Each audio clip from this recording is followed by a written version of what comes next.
Yo, yo, yo. It's your boy MF Crypto here, aka Quanstradamus, once again. And as always, I'm on a mission to help you build generational wealth. Welcome back to the channel, my fellow subscribers. And for those of you who may be tuning in for the very first time, welcome in as well. Do yourselves a major favor if you haven't done so already. Hit that subscribe button and click on the bell for notifications because I provide the single best quant network updates on all of YouTube. I promote winning crypto projects and networks on my channel. Nothing less shall suffice. You have stumbled upon the holy grail of crypto YouTube, home of the wife-changing digital assets. That's right, ladies and gentlemen. We're here to change some wives. That's what it's all about. I have a very exciting video for you today. A Quant Network update. Gilbert Verdian. Featured in Forbes article. Europe leads in the crypto regulatory race. Stick with me throughout the entirety of this video as I will be going through that Forbes article later on, as well as another phenomenal tweet from Greg Lunt over on Twitter. Check him out. He is one of the leading Quant Network influencers on Twitter. Now, as you can see here, we're on the monthly, guys. Again, this is one of the best performing assets of the past month. There's no question about it. As far as crypto goes, nothing is outperforming QNT. And we all know it's because it has serious utility and use case value for it to be performing this incredibly well during a dire bear market. We're currently trading at around the 177 mark after we ran up to a really nice peak of 225 here about a week ago. Guys, again, throughout the next few months, regardless of whether we go up or down, DCA is your friend. This is not financial advice. Always do your own research. But you want to be buying bits and pieces the whole way because this thing can fluctuate. It can skyrocket like in the blink of an eye. And you won't be able to get in at great prices if it makes that incredible leap, if the institutions buy in massive waves. And they're very close to doing that, folks. We've already seen some incredible run-ups from institutional buys and speculators that have serious wealth sitting on the sidelines because they know where this project is headed. All these financial conferences have opened some serious eyes that Quant Network has attended recently. So please do not allow yourselves to be left behind. At least keep a very, very close look and a very close watch as to where this project is headed over the next few weeks and months. Because it is the God token, ladies and gentlemen. I will continue to say it on this channel. There is nothing like it. Check out one of my most recent videos. I think it was 2 videos ago now. Quant Network, why it is bigger than crypto. It's a full project breakdown and will really give you some phenomenal and fantastic insight into the project and really expose to you just how deep the rabbit hole goes with Quant Network and how massive a project it is. It truly blows the mind. Once you watch that video, it's 1 hour and 16 minutes long, so get yourself some popcorn, maybe a brew or two, because it's a long one, but there's some serious detailed information that I unpack in there that will blow your mind. All right, now let's move over to that Forbes article that I promised you guys earlier in the video. Crypto rules likely to follow European models as U.S. fiddles, by Rosemarie Miller on the Forbes staff. U.S. dithering in creating clear rules for cryptocurrencies is putting European countries in the driver's seat for deciding worldwide regulations as the world's largest economies prepare to receive recommendations for how to proceed. We are about to proceed into a new financial system, ladies and gentlemen. I've been speaking on this for a long time on my channel. The Financial Stability Board, FSB, is set to release new plans Wednesday or Thursday on global crypto regulation that could affect how the group of 20 countries tackle decentralized finance by revamping old policies or creating an entirely new system.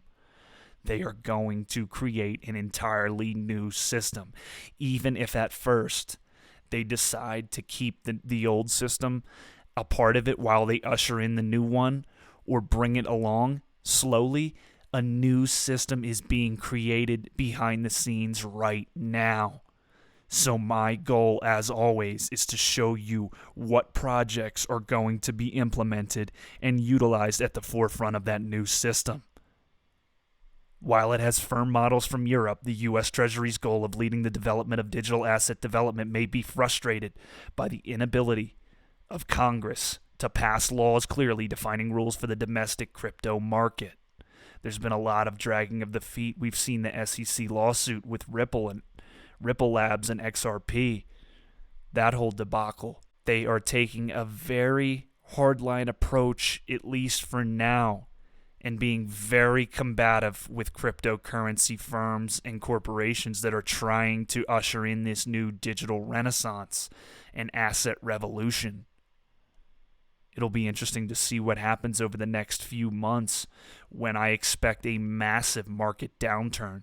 We will see if the sentiment towards cryptocurrency by the SEC and some big regulatory agencies and the members of Congress, especially once we see the midterm elections on November 8th here in the United States, it will be very interesting to see if sentiment changes when some new blood gets in there or new candidates take seats in the House and Senate. The FSB has been working on recommendations since July for how the G20 countries, 19 large industrial and developing countries plus the European Union, should regulate crypto. Its proposals being presented to the finance officials and central bankers of the group were meant to include rules for digital currencies, stablecoins, and companies providing services to the new financial sector.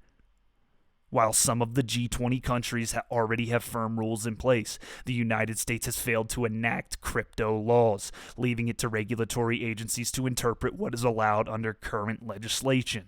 And again, that's why you see that absolute disaster class from the SEC with XRP and Ripple Labs right now. The SEC is a complete clown show and the absolute laughingstock of regulatory agencies here in the United States.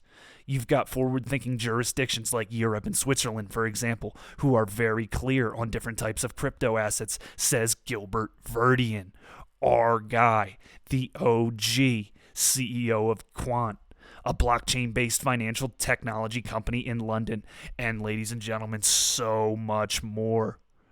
That doesn't even begin to do it justice, but you and I know. We all know.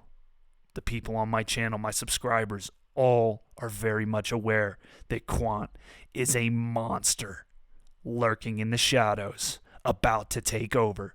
And they've been clear since 2017. And now recently with the EU, you've got MiCA, where it's really defining what a crypto asset means and what a crypto asset service provider needs to do to access the market and to serve and to sell to consumers and to businesses. I think what it means for the US is really to play catch up. MiCA, the Markets in Crypto Assets Regulation, was approved by the European Council on October 5th. The provisions, which would take effect in 2024, were generally protective of investors at the expense of privacy and decentralization. The EU situation contrasts with that in the US, where two bills that would codify crypto regulation appear stuck in Congress, and rules are being made by the Commodities Futures Trading Commission and the Securities and Exchange Commission, which are vying with each other for oversight clout. There's a lack of regulatory guidelines. There's a lack of government adoption, says Jeremy Sheridan, Vice President of Regulatory Affairs at Crypto Custodian Prime Trust in Las Vegas. And I think that's going to be very, very limiting for the U.S., not only from an economy standpoint, but even from an innovation standpoint, from a development standpoint, from an education standpoint. I think everything's going to continue to move internationally if we don't similarly adopt regulatory frameworks here in this country. The situation is frustrating U.S. ambitions to be a leader in crypto regulation. The Treasury said in July that it plans to reinforce U.S. leadership in the global financial system and in technological and economic competitiveness, including through the responsible development of payment innovations and digital assets. The new European rules for stablecoins are particularly strict, and their inclusion in the FSB proposals would be a negative, according to Sheridan. I think stablecoins need to maintain their decentralized and true nature, he says, adding he is concerned the FSB will suggest too much control that would prevent free market forces from coming into play for stablecoins. On Tuesday, the EU's Financial Services Commissioner, Mairead McGuinness, met with Patrick McHenry, a Republican representative from North Carolina, and New York's junior senator, Democrat Kirsten Gillibrand, to urge them to pursue legislation for U.S. crypto in light of the MiCA passage. Meanwhile, Japan has revised its laws regarding crypto in the Foreign Exchange Act and the Act on Prevention of Transfer of Criminal Proceeds. The changes were made in an effort to stop criminals from using crypto exchanges to launder money. The amendment will require exchanges to disclose customers' names and addresses when making transfers and enforcing penalties for a failure to do so. And they wrap up the article with a quote from Gilbert Verdian. We're in the middle of the transformation of money.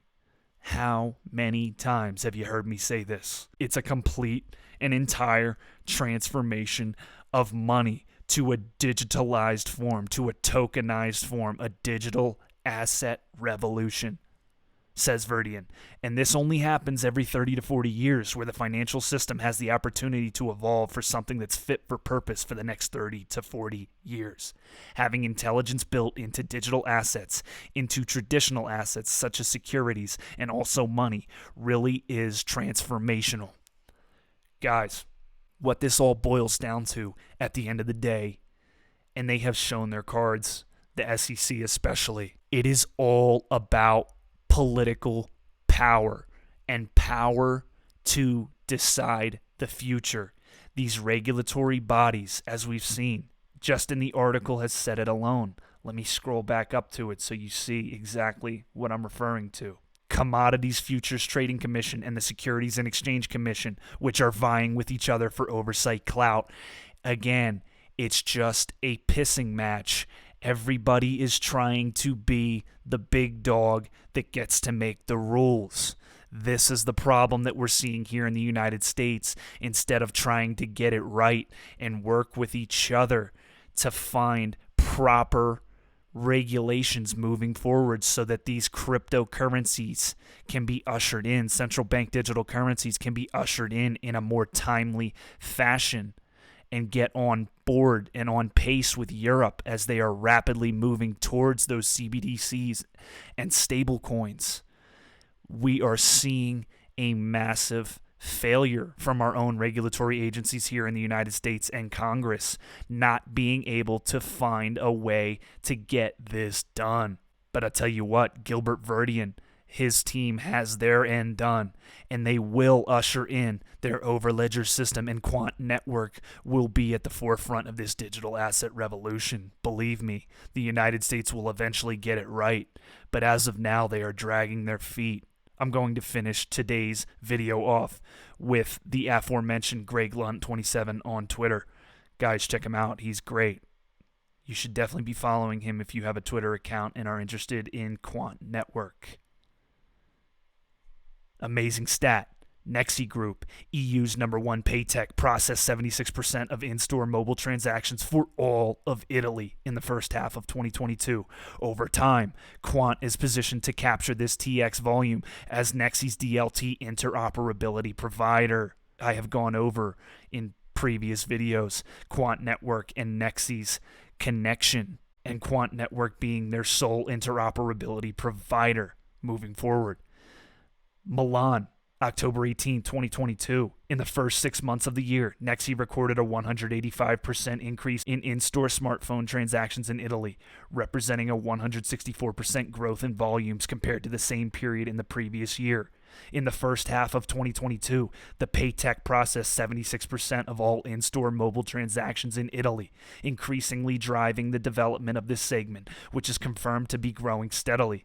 Indeed, according to figures released today by the Innovative Payments Observatory of School of Management of Politecnico di Milano.